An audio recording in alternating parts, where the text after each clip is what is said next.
Just a month before the US election, President Donald Trump and his wife Melania have tested positive for COVID-19. So, how will that all affect the most divisive campaign in recent American history? This is Inside Story.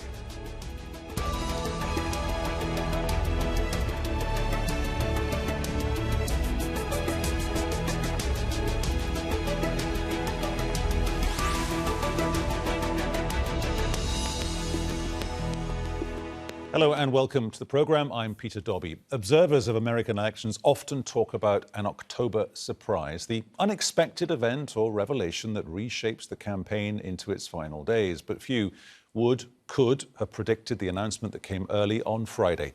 President Donald Trump and Melania Trump have both tested positive for COVID-19.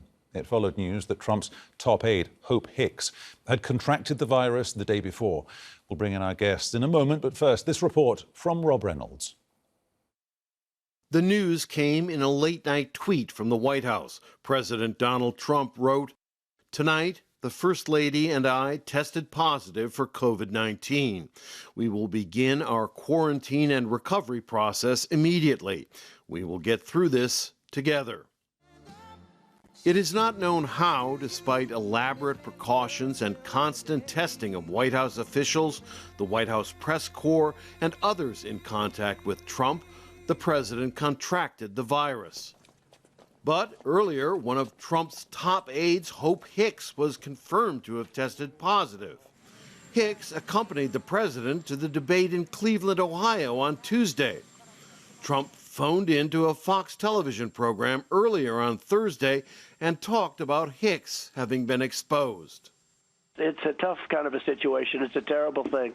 So I just went for a test, and we'll see what happens. I mean, who knows? The White House physician, Sean Conley, said Trump and the First Lady are both well at this time and that the White House medical team will maintain a vigilant watch. Melania Trump later tweeted, "We are feeling good." Trump has several risk factors that put him in danger of complications from COVID-19. He is in his mid-70s and overweight. We have to wait for the next few days. For some people get really sick within hours, but, some people don't get sick until a week after. And so we have to really be carefully observing the situation. Trump has declined to wear a mask on many occasions, including at rallies, where many of his supporters also refuse to wear a mask. His entourage, including family members, went maskless at the Tuesday debate. Trump even ridiculed Democratic candidate Joe Biden for wearing a mask, as recommended by virtually all public health experts. I don't wear masks like him. Every time you see him, he's got a mask. He could be speaking 200 feet away from it. He shows up with the biggest mask I've ever seen. If Trump were to become seriously ill and unable to carry out his duties, the Constitution provides for Vice President Mike Pence to take over temporarily. Pence said he is praying for Trump's recovery. There can be no spin. There can be no cover-ups. There has to be clear understanding of what is going on with this person, this president of the United States. Because otherwise, if he is not capacitated to take care of the business, he will have to be, by the 25th Amendment, transition has to occur. But a glaring question now is how the news will affect Trump's re-election campaign. Already trailing nationally and in certain important swing states, it would seem that Trump can ill afford to stay out of commission for a quarantine period of 2 weeks. Trump joins other world leaders, including Brazil's President Jair Bolsonaro and the UK Prime Minister Boris Johnson, who have contracted the virus. Worldwide, the death toll from COVID-19 has exceeded 1 million. Rob Reynolds, Al Jazeera.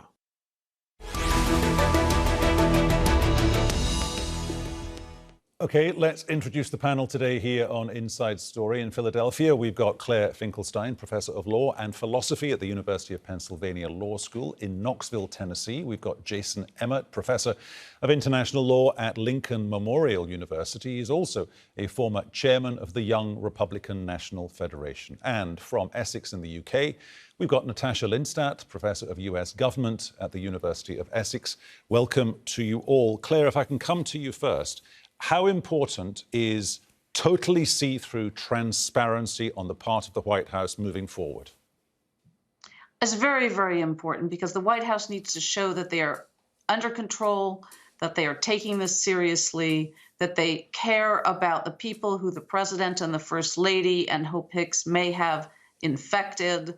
Their rhetoric is badly undercut, unfortunately. The president's refusal to take precautions, his ridiculing, as your lead-in mentioned, of Joe Biden for taking precautions, his attacks throughout this pandemic on governors who put stay-at-home orders in place, the attack on wearing masks, the rallying his base, particularly far-right supporters to rebel against these precautions. Just recently, we had the Attorney General saying that the requirement to wear a mask was the greatest interference with civil rights since slavery. So we've had a lot of rhetoric that is attacking the need to take precautions, and it's absolutely critical now for the White House, but also for the campaign to figure out how they're going to situate themselves relative to these attacks, because their position has now been very badly undercut. Jason, have we got a snapshot or an open window here as well onto a White House in chaos? The news of the COVID-19 test, or having the test before the test result came back positive, was a leak in effect, and it was caused by, or we got that information because journalists were drilling down into, hang on, what's going on with Hope Hicks? The president is so close to her. It wasn't a press release. It wasn't a tweet from the vice president. It wasn't even the press secretary doing an unscheduled news briefing. Well, first of all, I'd like to say everything that Claire said was correct. And to kick off this interview part, about a leak within the administration, look, every administration has leaks within them, and news this big and this juicy was just not going to be able to be covered up. We have a particularly chaotic White House to begin with, and I think this will throw in a little bit more chaos, to say the least, because I don't think this is the end of who we're going to see that we know who's been in the public eye, who's going to end up contracting coronavirus. And I'd just like to say that my thoughts and prayers are with the first family and with Hope Hicks, and hopefully they have a speedy recovery, because it's good for the nation and it's good for the world. And coming to you, Natasha, in Colchester there, this idea that Hope Hicks had it, she was tested positive, and then she got onto Air Force One and she traveled with the president. And that's crucially important for them, clearly, but also for Americans when it comes to absorbing the general, anti-COVID-19 health message, because they have a very close, very intimate relationship, we're told. She's almost like an adopted daughter to him. They really get each other. In another life, they would be friends. Right. I mean, I'm actually surprised that Trump didn't contract the virus sooner with the way that he was flouting the rules and never wearing a mask.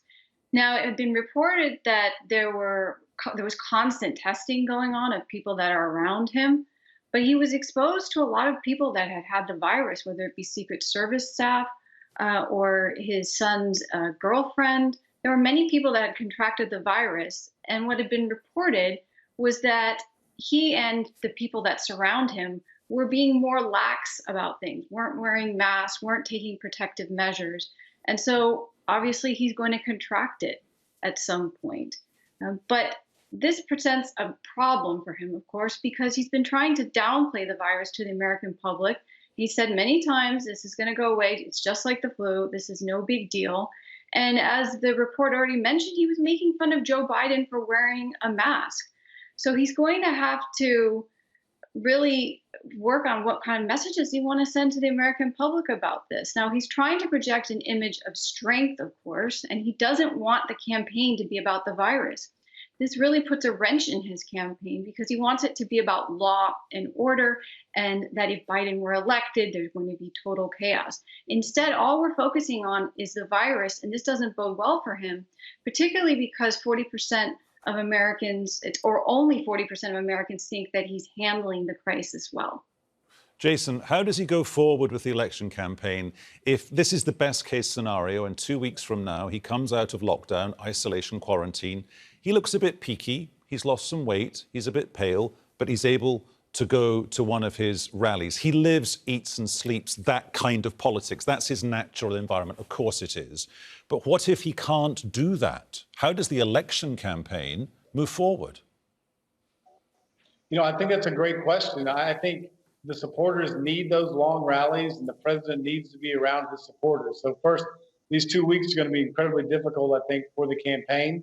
I think the Joe Biden campaign is kind of well built to be a virtual campaign, whereas the Trump campaign has not really adjusted as well into the virtual campaigning world. But once he gets back on the campaign trail in 2 weeks, I just find it hard to believe from all that I know with the coronavirus and how it affects the body. And obviously I'm not a doctor, but the days of the 90-minute speeches on these rallies and these long-winded diatribes, I believe, are over. And that's what I think fuels him the most and what fuels his supporters the most. So it's going to be a much different looking campaign, and it's going to be a much different feeling rally, I think, whenever he does get back on the campaign trail. Claire, let's go back to what you were talking about at the top of the show. You were kind of discussing the optics of the next immediate week or so. In theory, we're days away from Vice President Pence squaring off against Kamala Harris. How can that happen? Or if it does happen, how can that happen with both candidates not being masked up? Right. Well, there are two halves of this. One is the campaign half, and the other is what's going on in the White House in the background. On the campaign half, I'm guessing that the vice presidential debate is now going to be much more important. And I am even wondering whether or not the second presidential debate will end up a second vice presidential debate. So that if the primary candidates cannot debate, it may be that the parties decide to substitute another vice presidential debate. So I think it will shift the attention to some extent from the presidential candidates to the vice presidential candidates. But what you've got going on in the background is a White House that will be in complete and utter disarray. First of all, we don't know how far this virus is going to spread. So there have been images playing since this was announced last night of Hope Hicks, all the various people that Hope Hicks has been with, including Jared Kushner. So Ivanka and Jared could well end up testing positive. We know that Pence has tested negative, but how far will this spread? It throws into relief all of the things that Democratic governors in particular have been stressing, such as the need for testing, the need for contact tracing, the need for wearing masks, the need for staying 6 feet apart, not gathering in crowds, all things that this administration has been flouting. And when you add to that the stories that have come out about Jared Kushner's commission that he put together to fight the virus, which came up with plans that were later scrapped because they decided it would only affect Democratic states or Democratic areas, it really starts to look as though this campaign is going to fall apart. Natasha, are we now, in a sense, in real time, seeing a kind of an adopted stance on the part of the wider Republican Party when it comes to dealing with COVID changing, i.e., do they have to accept, let the science prevail? We've got to now see, surely, every presidential candidate, every vice presidential candidate, every congressman, every senator wearing a mask. They've got to allow the science to prevail because they've got to get that message out there that if you're in aisle 3 and somebody sneezes in aisle 2, you can pick it up. If you're in an enclosed space, what comes out of my nose could get you 26 feet away from where I'm standing. Well, I think you have two things here. You have politicians in the Republican Party who have been mostly wearing masks and adhering to guidelines, but they haven't been very vocal about it. And that's been one of the problems that I think your question is illustrating.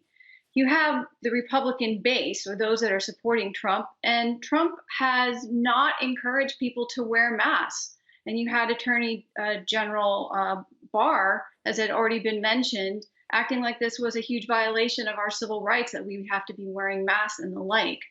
So the Republicans may need to up their communication on the importance of wearing masks, that this is not a violation of our civil rights. This is actually something we do for the better of the community to prevent the spread. This is the one big thing that we can do to just mitigate this crisis.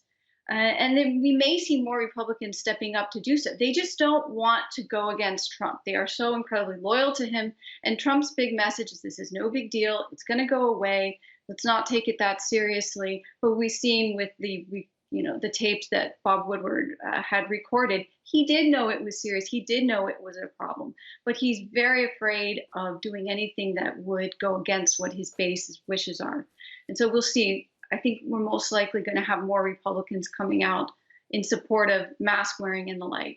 Jason, do you think Mr. Trump will get a sympathy bounce? Just to pause you there, Jason, do you think he'll get a sympathy bounce between now and the election? The reason I ask you that is this. Boris Johnson, the UK Prime Minister, he came out of ICU, came out of recovery, and he got a distinct sympathy bounce. But he, at that point, was 3.5 years from a general election. If your guy gets a sympathy bounce and goes back on the campaign trail, he's days away from a US election. Or might it backfire against him? Because people might say, well, you didn't protect yourself, and hello, you haven't protected the 200,000 plus people who are dead in this country, so get gone, we're going for Mr. Biden.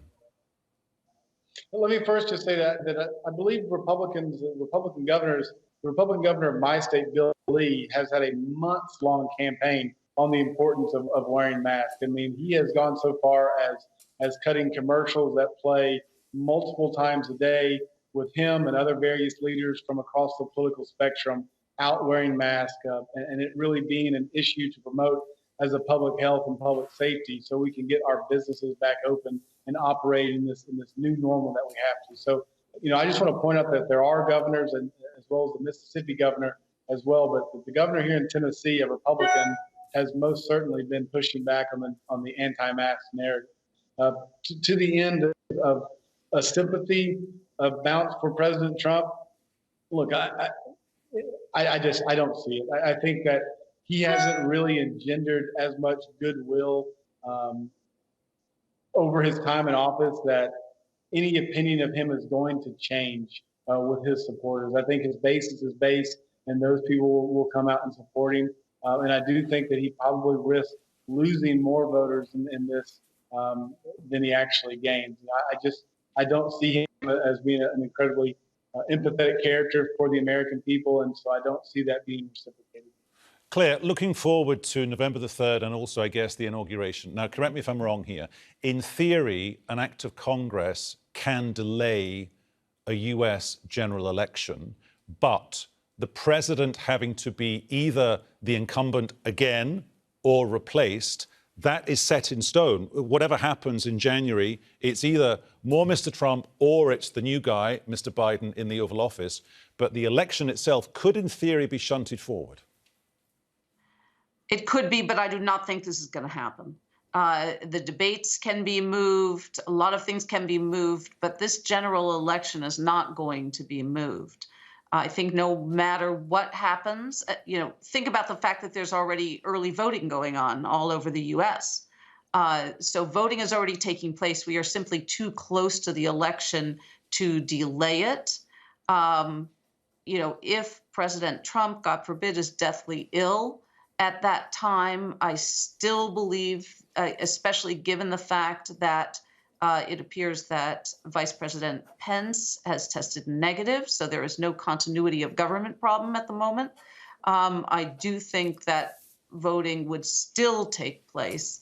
And even if it's understood that if you vote for President Trump, there could be a chance that it will go to Vice President Pence. But there is continuity of government there. I think there's every reason to think that the election will take place as scheduled and that it must take place as scheduled. The chaos that the country would be thrown into will already, I think, be a great deal of chaos. We're dealing with a situation in which we've had one contested aspect of this election after another, from the post office to Supreme Court decisions about,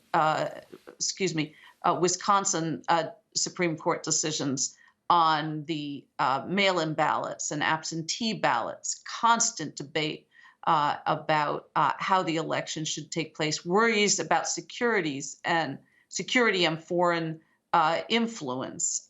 There are so many pressures on this election. Add to that a pandemic. Add to that a Supreme Court fight. Barely a month before the election, and now add to that the president with COVID. To delay the election would simply throw the country into an intolerable level of chaos. Natasha, coming back to you, given that Mr. Trump is properly sick, given that his wife is properly sick, there are so many variables here. But I guess there is, if we flip that around, one certainty. Mr. Trump now is not going to talk about turning the corner. It'll be a beautiful thing. It'll just go away. He will never poke fun at anyone for wearing a mask ever again. He will never turn to a scientific advisor and say, I think we can shine a light through the body. I think that gets rid of it. Or, that perception, there was that perception around about March, April, where he basically said to people, the perception was, drink bleach. Some people did. Some people were hospitalized. So I guess that's one certainty. That conversation that conversation's dead and buried. Yeah, I mean, I think this is really going to be difficult for Trump on a number of fronts. Of course, it's difficult because he's personally, he's contracted the virus and he's going to have to take good care of himself and try to recover. And it really may change his words on what he says about the virus. But I think, as had already mentioned, this is really going to affect his ability to campaign. And that's something that he loves doing. He thrives when he's on the campaign trail, and he's coming from behind. It's not like he's coasting ahead and could sort of assume that most people were going to vote for him and he was going to win. He really needed to add numbers. He needed to gain support in some key swing states, particularly in the state of Florida, where it's very tight, and he absolutely has to win that state. This is a state with a good percentage of older voters, and he's really losing them. Where he had won in 2016 by double digits over Hillary Clinton with Florida older voters, and now he's neck and neck with Joe Biden. This issue of the coronavirus and how he's handled it is not going to help there. So I think it's going to be very difficult for him moving forward, because he really needs to add momentum to the campaign, turn the campaign around if he has any chance of actually pulling out a victory. Last word on the programme to Jason. Jason, not wishing to put words into your mouth, are there two main takeaways here? One, wear a mask, even if you're that guy that loses it in Walmart and you end up on Twitter going crazy at the woman standing at the front door who wants you to take the mask off. Wear a mask. And the other takeaway is we're into a period of several weeks of US politics going completely nuts. First of all, I wear a mask everywhere when I'm out in public. Heck, I teach with a mask on behind a plexiglass divider with my students. So I believe in the importance of masks. I strongly encourage anyone that is watching to wear a mask. I think it's vitally important to our public health and to our safety. And it's the only way we're going to effectively get this through together to get back into some sort of normalcy. Secondly, American politics is crazy already. My biggest concern is kind of our national security apparatus, and how do we ensure that we are protecting the homeland at a period of vulnerability with cyber attacks, with escalation around the world happening, and right now the U.S. in chaos. My biggest concern isn't our already chaotic American political system. It's the broader geopolitical implications that the president having coronavirus entails. Jason, Claire, Natasha, we must leave it there. Thanks to our guests. They were Claire Finkelstein, Jason Emert and Natasha Lindstaedt. And thank you too for watching. You can see the show again via the website, aljazeera.com.